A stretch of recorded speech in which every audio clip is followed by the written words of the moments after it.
इस जानी मानी कंपनी ने दुकानदारों के साथ मिलकर एक इनोवेटिव आइडिया को जन्म दिया, जिससे कि एक छोटा सा लोकल रिटेलर भी अपने प्रोडक्ट को मार्केट में बेच सकता है। और इसी इनोवेटिव आइडिया के साथ इस कंपनी की वैल्यूएशन $5 बिलियन तक पहुंच गई है। नमस्कार, मैं दीपाली और आप देख रहे हैं मिलेनियम टाइम्स। और आज के इस वीडियो में हम बात करेंगे मीशो की। वीडियो की शुरुआत में जिस वैल्यूएशन की मैंने बात करी वो इसी कंपनी की है, लेकिन कैसे रीसेलिंग जैसे कॉन्सेप्ट पर बनी इस कंपनी ने $1 बिलियन का बिजनेस खड़ा कर लिया। शुरुआत करते हैं कंपनी के की।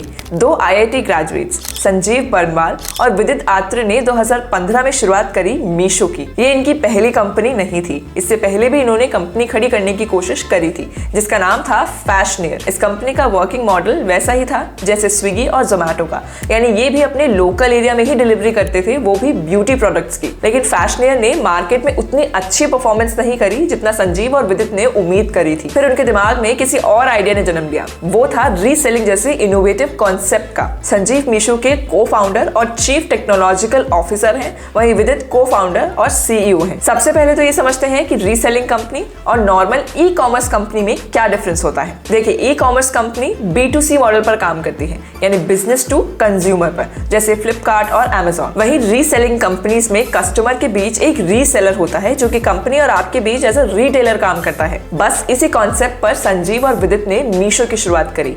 मीशो यानी मेरी शॉप। मीशो लोगों के लिए एक सिक्योर और टाइमली ट्रांजैक्शन प्रोवाइड कराता है, और साथ ही लो कॉस्ट रिटर्न और शिपिंग भी। मीशो की टैग लाइन कंपनी के बिजनेस को बिल्कुल सही तरह से जस्टिफाई करती है। Not just a home maker, a Meesho entrepreneur. पूरे 2.6 मिलियन रीसेलर्स अब तक मीशो के साथ जुड़कर अपना बिजनेस बना चुके हैं। इतना ही नहीं, बैंगलोर बेस्ड इस स्टार्टअप ने लोगों के लिए एक ऐसा प्लेटफॉर्म लाकर खड़ा कर दिया जहां कोई भी बिजनेसमैन अपना बिजनेस सेटअप कर सकता है बिना किसी फाइनेंशियल इन्वेस्टमेंट के। न सिर्फ 2 मिलियन रीसेलर्स बल्कि 20,000 सप्लायर्स भी मीशो के साथ जुड़े हुए हैं, वो भी 500 से ज्यादा शहरों में। अब आप सोच रहे होंगे कि इसमें मीशो ने कैसे कमाया।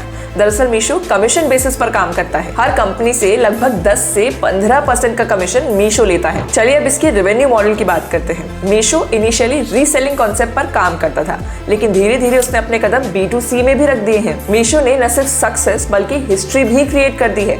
As per news report August 2023, Meesho is India's first profitable horizontal e-commerce company. According to financial year 2022, Meesho ने अब तक बिलियंस ऑफ ऑर्डर्स प्रोसेस कर दिए हैं। इतना ही नहीं, 2022 में Meesho ने अपना सुपर स्टोर भी लॉन्च किया, जो कि कस्टमर्स की एवरीडे डिमांड को फुलफिल करता है। धीरे धीरे Meesho, Amazon और फ्लिपकार्ट जैसे जायंट्स को ओवरटेक करने की सोच रहा है। और देखा जाए तो इतने सक्सेस के बाद ऐसा हो भी सकता है। तो ये थी कुछ इन्फॉर्मेशन ऑन Meesho। अगर आपको ये वीडियो अच्छी लगी हो तो like, share and subscribe to our channel Millennium Times।